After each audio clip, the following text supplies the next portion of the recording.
William Walker Atkinson's Mind Power. Chapter 25 was Mental Therapeutics. This is Chapter 26. Mental Healing Methods. Now to the actual work of mental healing by mentative currents. In this work, I must again repeat my injunctions given in the preceding chapter regarding the holding of the proper mental image in the mind of the healer. In the degree that the proper mental image is held will be the degree of success in the treatment. Visualization is the keynote of this form of mental healing, and the healer should devote himself earnestly to acquiring the art of visualizing. You must be able to see the patient as healed, and the organs, parts, and cells as functioning normally and properly. Cast aside all negative thought and doubts, and throw yourself earnestly into the work before you. You will find that as the ability to visualize is acquired, there will come to you a feeling of strength and power, and a sense of certainty about your work. The process of transmitting the mentative currents is not especially difficult or strenuous. In fact, this part of the work seems almost automatic. All that you will have to do is to concentrate your full attention upon the mental image that you have visualized, and earnestly desire that the picture materializes, and do not bother at all about the currents. They will begin to flow freely without any voluntary effort on your part. Occasionally, you may throw a little willpower into the work in order to stimulate the healing process, but ordinarily the unconscious use of the desire force will accomplish the result. It is not necessary to use the strenuous effort that so many mental healers employ in giving treatments. This is all waste energy, and it tires one out without any corresponding advantage to the patient. The clear-cut mental image produced by the practice of visualization performs the work for you, as I have said, almost automatically. The more realistic your picture is made to appear to you, the greater the force sent forth. The greater the force sent forth, and the greater the degree of success will you have in your healing. Some excellent healers have found that they gained additional force if they would add to their mental picture or image the picture of the mentative currents actually leaving their minds and traveling toward the patient, and then enveloping and surrounding the patient. One very good healer has told me that she always can see mentally the patient being bathed in a perfect stream of her mind power. I feel that this lady is right, and that by adding this feature to the mental image, very good results may be obtained. The student of these lessons will find this last image easy to produce if he will remember what we have said about thought forms.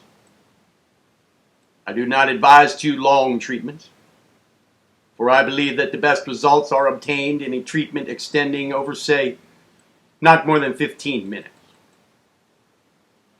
You should then leave the patient with a few earnest words of encouragement and hope, bidding him aid in your work by keeping the proper mental images of health before him, and especially avoiding all fear and worry. The above process of giving a mental treatment may seem very simple to those who have not practiced it, but you will find that it contains the real essence of the healing process, without the fringe and the trimming. And more than you will find it wonderfully efficacious. It will do the work. You will never begin to even faintly realize the virtue of such a treatment until you begin to practice it.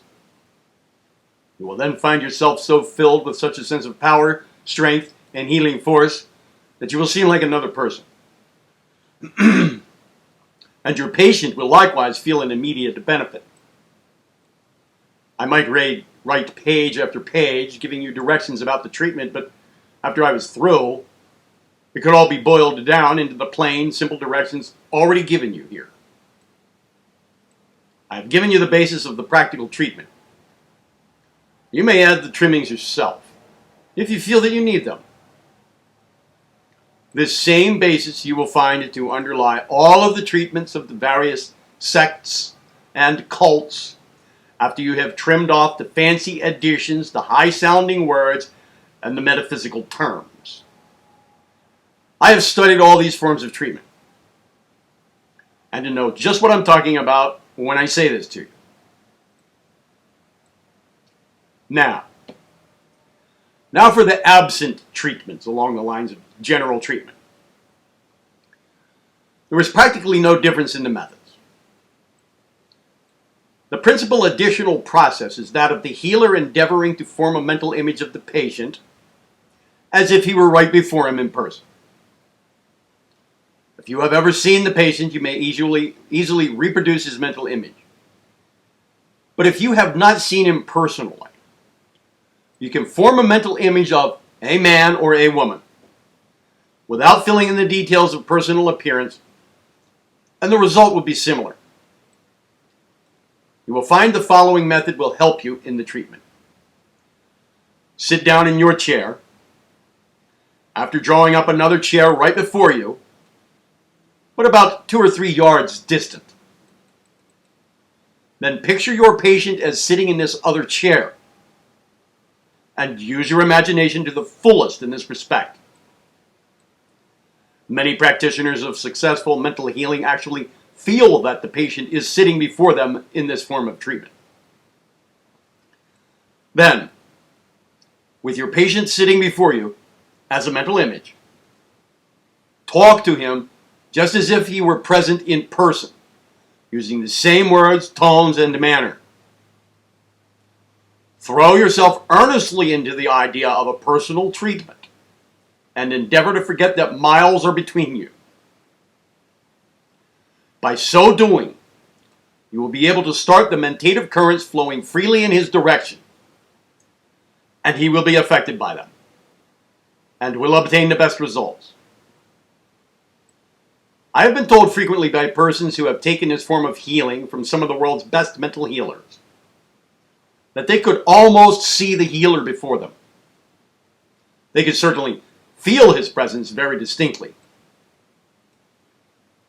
This talk to the distant patient should consist of the same calming, quieting, soothing suggestions at first, followed by the positive, stimulating, forceful suggestions given afterward.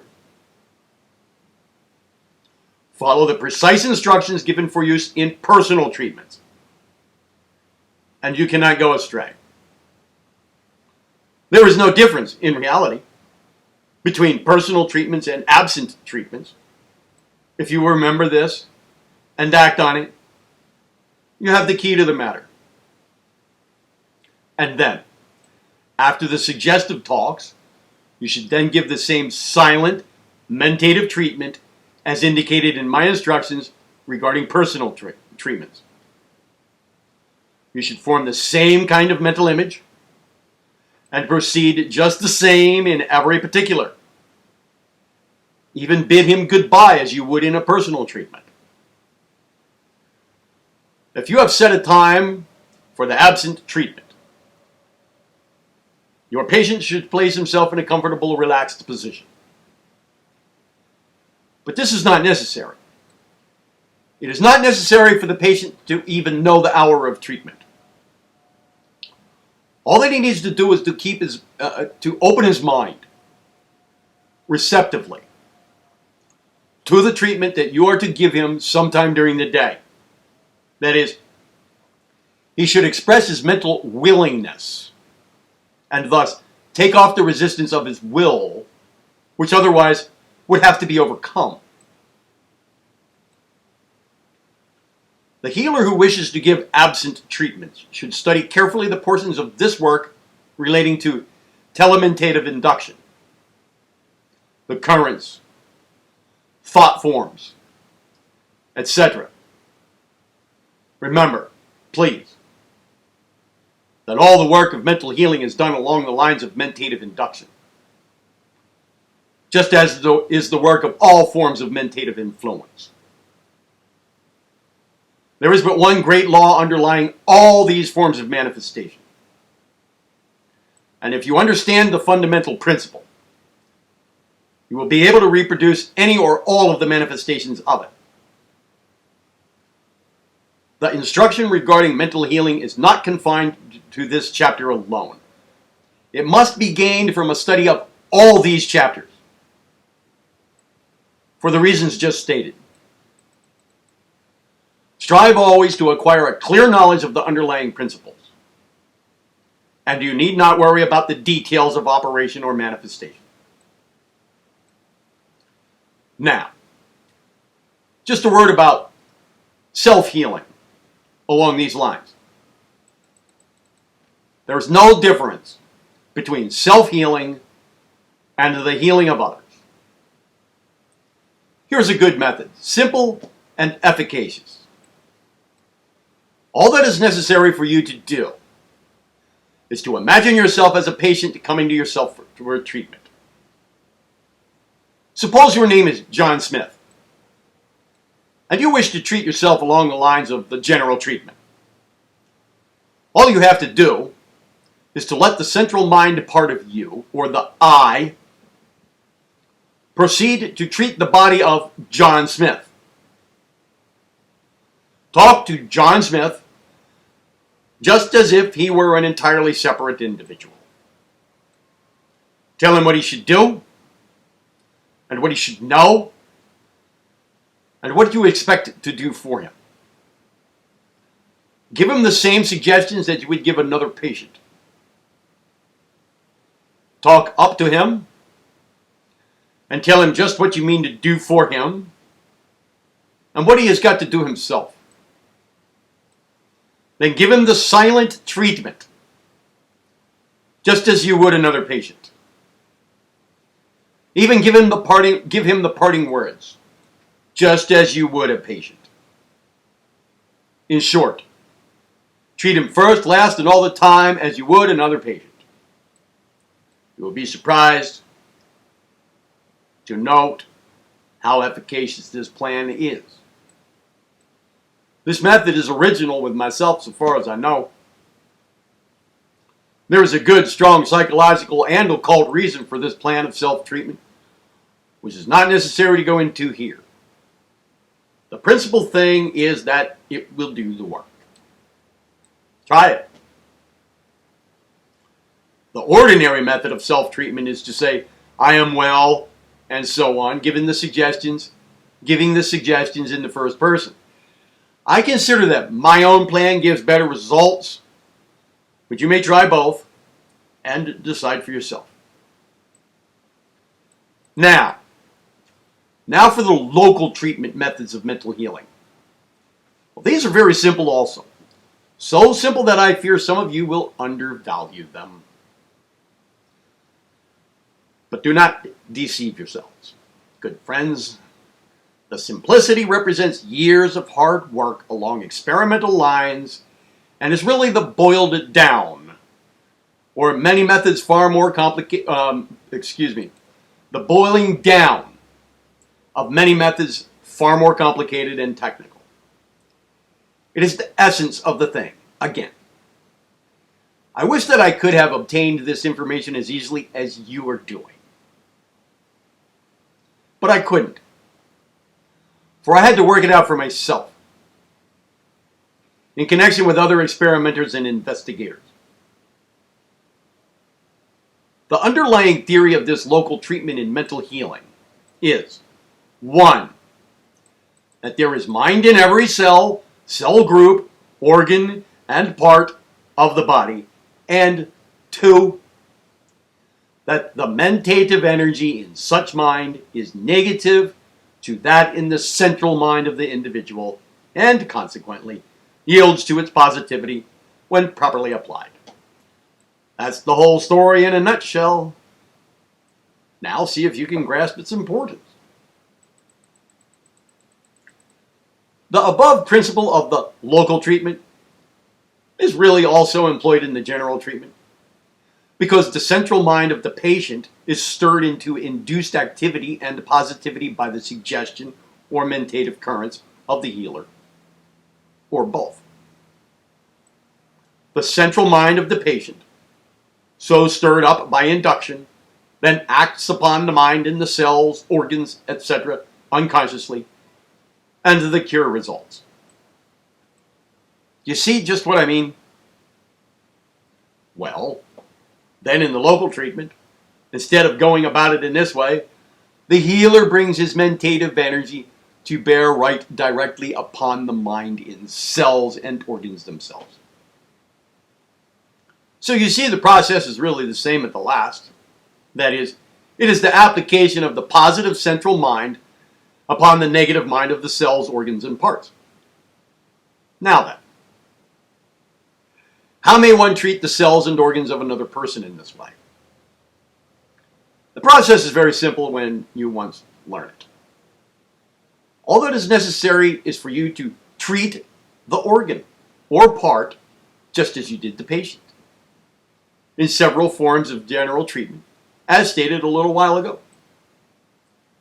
You must learn to talk to the organ or part effectively, and to give it suggestions and mental treatment just as you did your personal patient. In short, the nearer you can come to considering and treating the cells or organs as if they actually were personalities or entities, the better will be your success in this form of treatment. This is no mere trick or a bit of superstition. No. It is based upon good psychological principles and has its reason in well-defined occult laws. There is mind in the organ and the cell, and you are reaching out to it. The way to reach the mind in the cells, cell groups, ganglia, organs, nerves, parts, etc. of the body is to address yourself directly to it, just as you would to a person. You must think of the mind in the affected parts as a person who is misbehaving. You must remonstrate with, argue with, coax, order, and drive the person residing in the organ just as you would different individuals. Sometimes coaxing is much better than driving. And sometimes the forceful method is necessary, as we shall see. You may either talk aloud to the mind in the organ, or else, and this is the better way in treating others, you may do your talking mentally. Tell it just what you expect of it. Just what you intend it shall do. Just write it what is right for it to do, etc. And it will obey. I know a lady who is an excellent healer along these lines, and who obtained the principles of this particular form of healing from myself. She tells me that she followed my plan, as just stated, with the exception that to her, the organs, nerves, and parts always seem like disobedient children who must be managed one way or another. And so she proceeds just as she did when she was a successful school teacher, and I am inclined to think that she is right, and has made an improvement on my original idea. For these cell minds, or organ minds, closely resemble the minds of undeveloped children, and are often unreasonably stubborn, although if they are reached the right way, by a firm though kindly tone, in most cases they will obey orders, and mend their ways. It is well to use the hands at the beginning of this form of treatment, in the direction of tapping or patting the part of the body directly over the organ. This seems to have the effect of awakening the attention of the organ mind so that it becomes more receptive. Excuse me.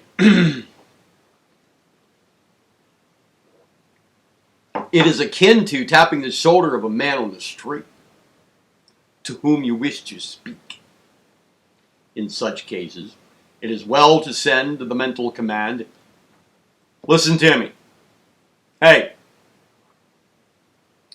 The hands of the healer may also be passed over the body as the mental commands are given, and they serve to give an additional and strengthened suggestion when properly used. A plain, simple way of giving this treatment is to awaken the attention of the mind in the organ or part, as just stated, and then proceed to mentally lecture it, calling it by name. As for example, "Hey, stomach," or "You, liver," and so forth. Don't smile at this advice. Just try it on yourself, and you'll stop smiling. Then go on and tell the organ mind just what you would tell it if it were an actual personality, a childish mind, for instance. You will soon find how quick the organ mind is to awaken to your words and to act upon your suggestion or orders. Follow the laws of suggestion in giving these treatments to the organ minds. That is, remember the suggestive phases of repetition, authoritative demand or command, and so on. Don't be afraid, but start in to give the organ mind a piece of your mind, and it will obey you. Dr. Paul Edwards, one of the world's most famous mental healers, whom I met quite often a number of years ago when he was living in Chicago, informed me that the result of his practice has taught him that there was a great difference in the intelligence of the mind in the several organs. For instance, he believed that the heart was very intelligent and quite amenable to mild, gentle, coaxing suggestions and advice or orders. While on the other hand, the liver was a most mulish, stubborn, obstinate organ mind, which had to be driven along by the sharpest and most positive suggestions.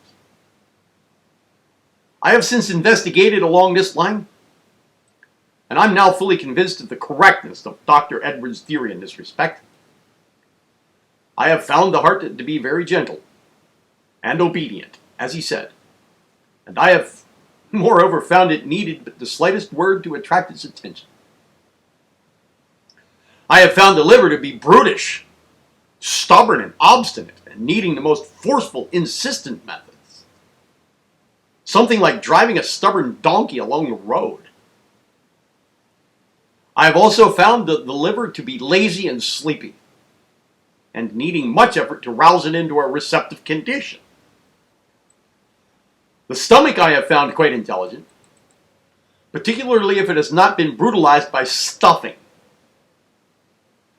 and it will readily respond to the treatment.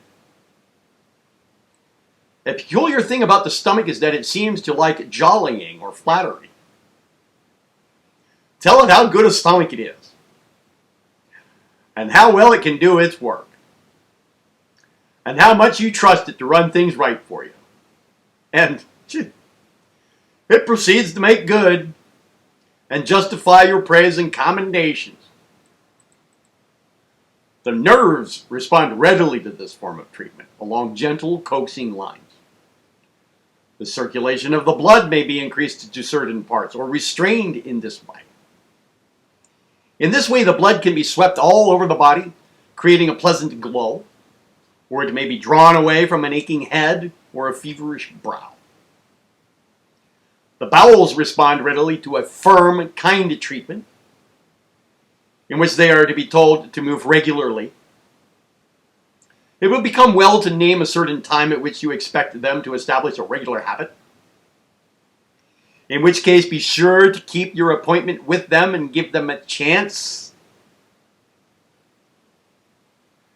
The organs peculiar to women will respond quite readily to this form of treatment.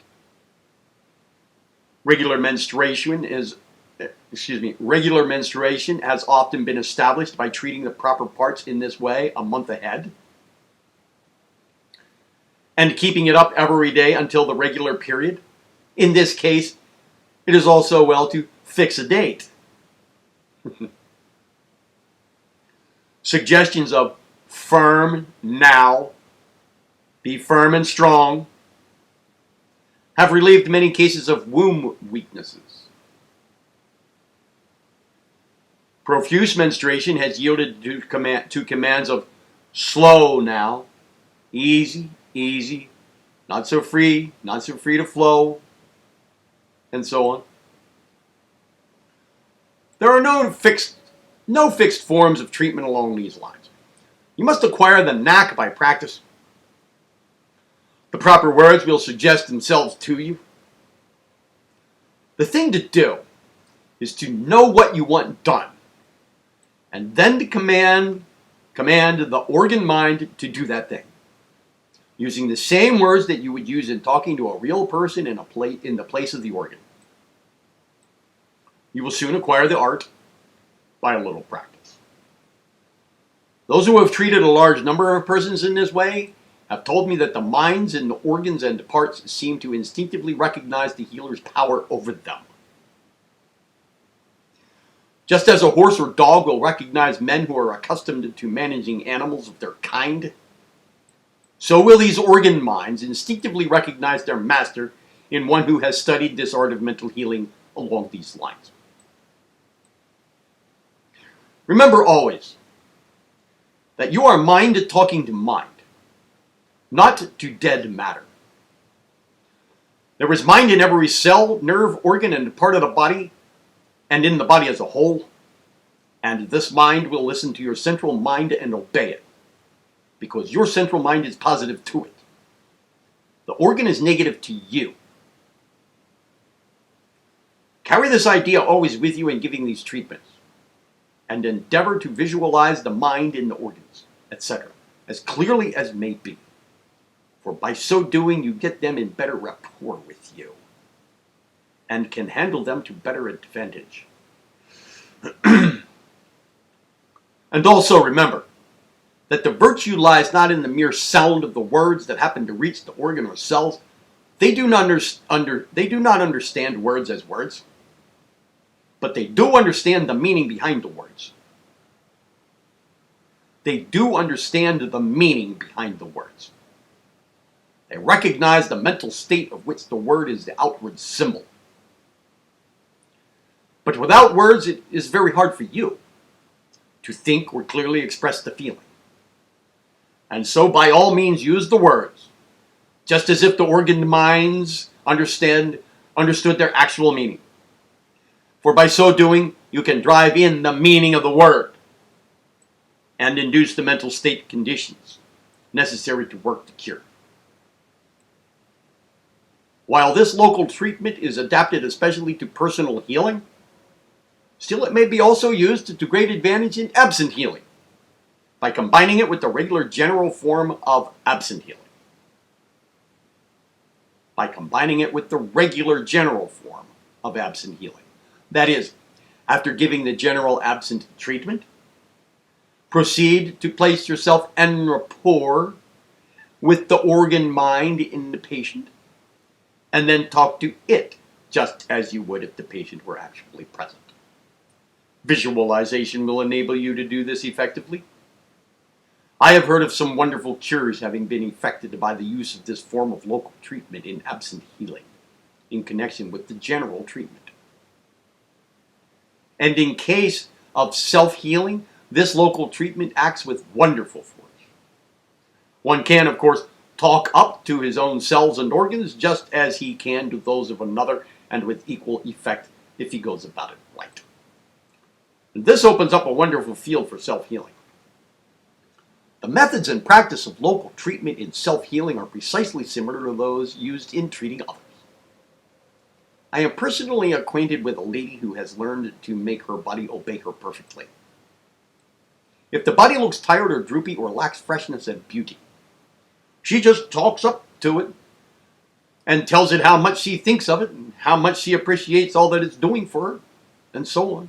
And at the same time encourages it to manifest activity and interest and the like.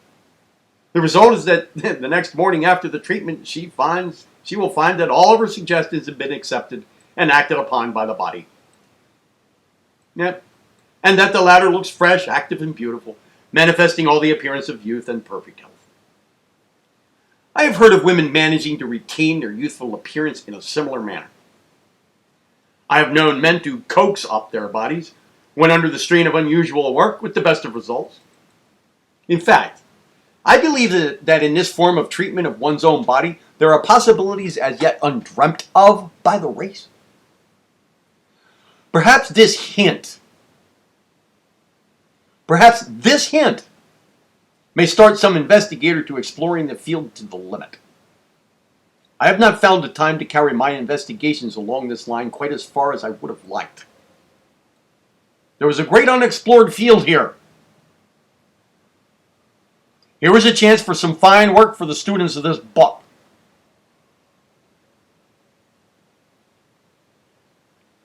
And now I seem to have reached the end of this chapter. Remember, please, that within its pages I have condensed information sufficient to have filled a good-sized volume or two. Read it carefully. Listen to it carefully. And do not let the simplicity of my methods lead you to ignore the wonderful possibilities open to those who will practice them.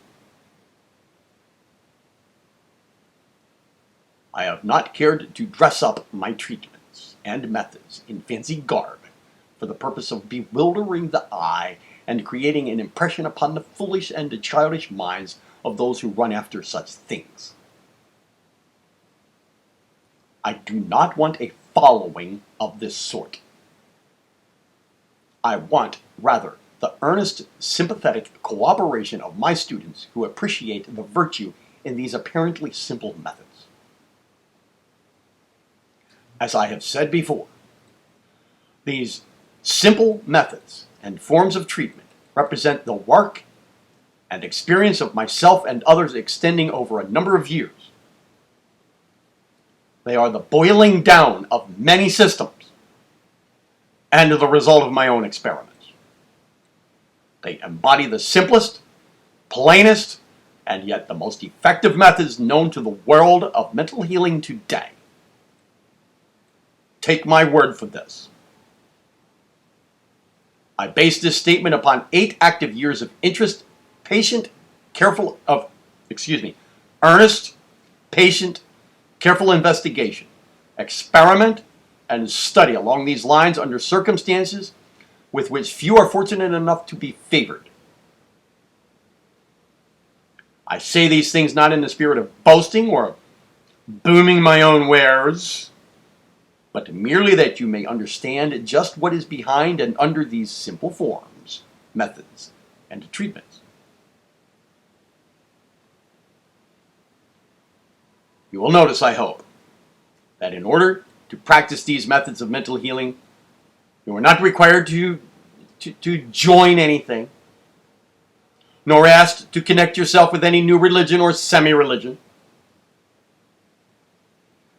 You may adhere to your favorite beliefs and still make as many cures as the best of those who believe and claim that the healing is done because of some fantastic theory, dogma, or belief. There is no more sense in building up a religion around mental healing than there is in building one up around homeopathy, allopathy, or osteopathy, or hydropathy, or any other pathy. There is but one healing power of the mind, and that is free and open to all. It is the gift of the infinite to its finite reflections. It is a natural force working under certain laws and free to all. Take it and use it toward the healing of the nations, beginning with yourself.